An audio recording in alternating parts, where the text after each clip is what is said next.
Hey guys, today I'm going to henna my hair, and so I thought this would be a good opportunity to make a video to show you what I do to make my henna mix. So you're going to need your henna, and this is the henna that I'll be using, the Henna Sook Red Raj, because I want a lot more red tint. You're going to need a conditioner. This is just a Trader Joe's. I'm sorry, this is a Whole Foods conditioner that doesn't really have a ton of slip for me, but it smells really good. I'm going to be using olive oil and coconut oil. And then you're also going to need a liquid of some sort. A lot of people use water. I am using green tea today. Every time I've used henna, I have made it with tea. You need a plastic bowl and some sort of plastic utensil.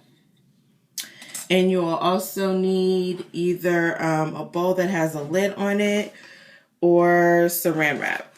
And even if my bowl had a lid on it, honestly, I would probably use saran wrap because I like the saran wrap to touch the surface of the henna so nothing is altering it.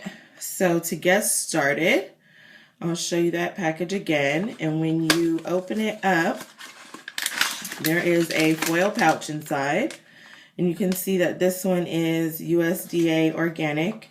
And I'm sorry, you guys, if this video ends up looking a little weird. I had to really tweak the angle to be able to get inside the bowl. So I'm just going to cut that off.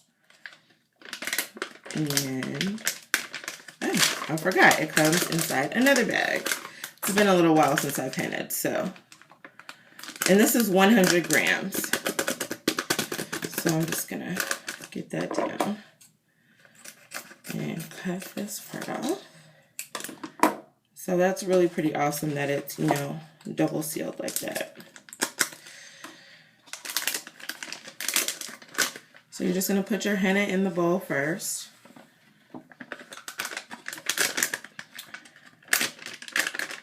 And it's green now, but it definitely is going to turn like a brown, orangey color. You guys can see that.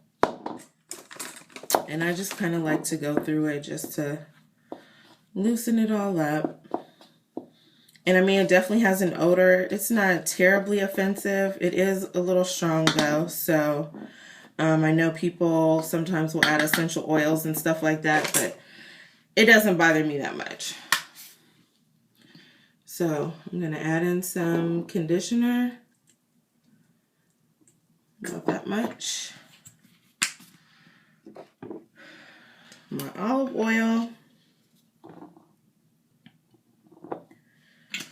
and this is just going to help make the mixture smooth as well as give your hair some, nourishment. It is a henna, treatment. It is a treatment for your hair. So add some coconut oil.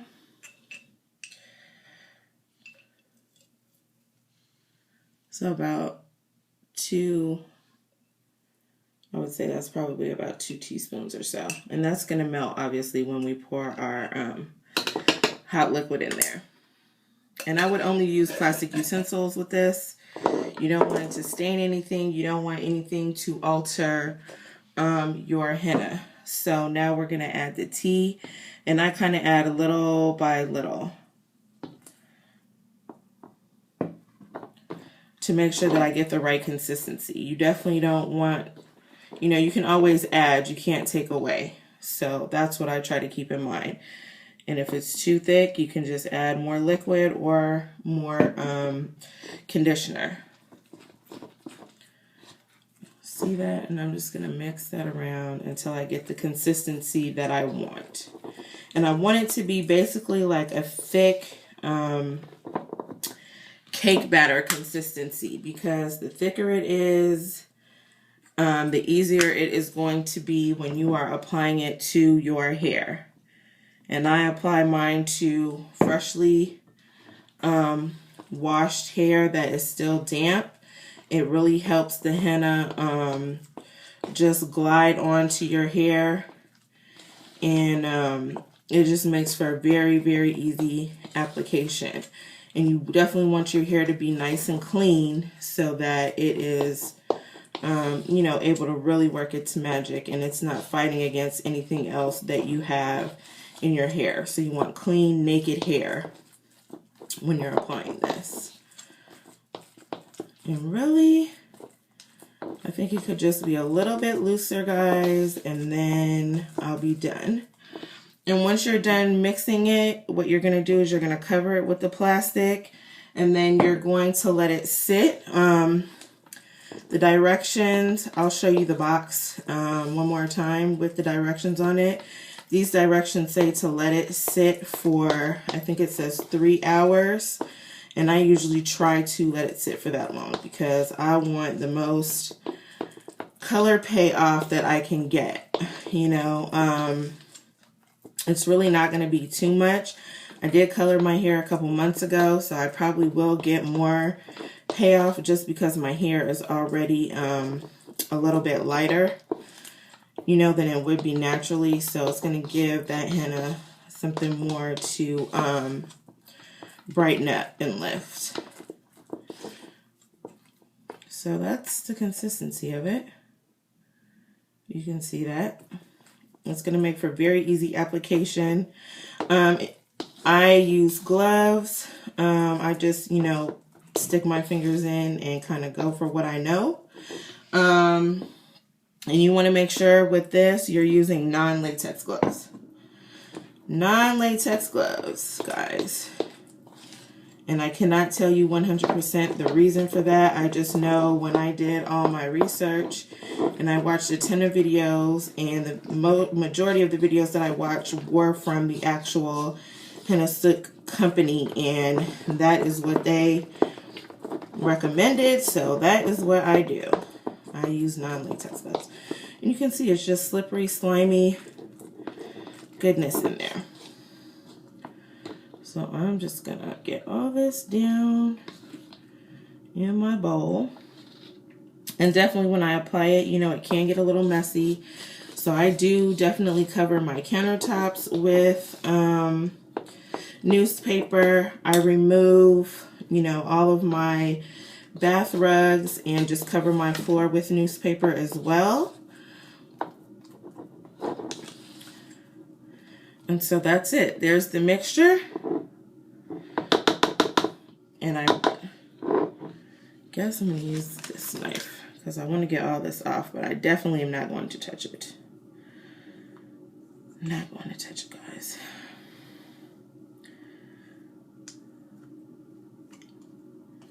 Okay, so that's off. So now I'm going to take my saran wrap and I'm going to cover the bowl. And as I said, I like my saran wrap to lie directly on the henna because I don't want any air getting to it. I don't want it to start oxidizing before it's ready or before I'm ready for it.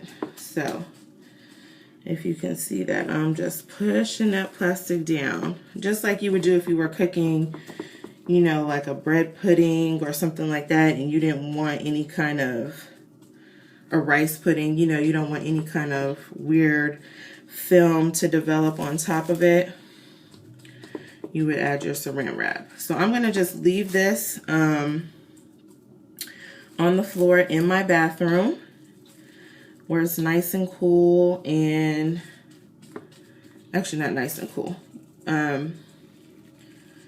because you want it to cure where it's a little bit warm, you know what I mean? So I'm just going to make sure it's out of the direct path of the air conditioning vent, and I'm not going to touch it for another, you know, hopefully 3 hours. So I will come back and show you what it looks like when it's ready. It's going to be a bright, like a brownish orange color. And let me show you the directions from the box real quick. So you can pause your video if you want to read that. And I'll be back to show you what it looks like when it's all ready. And if I can find out how to set this camera up, while I'm actually doing the henna, I will do that as well. Thank you. Okay, so I'm back, and this is what the henna looks like. You can see it has that tint of orange to slightly brown color. So I'm going to go ahead and start with the application process. If you have any questions, comments, please leave them in the description box below. And I hope this was helpful to anyone who is considering henna or has done it and is looking for something different. Thanks for watching.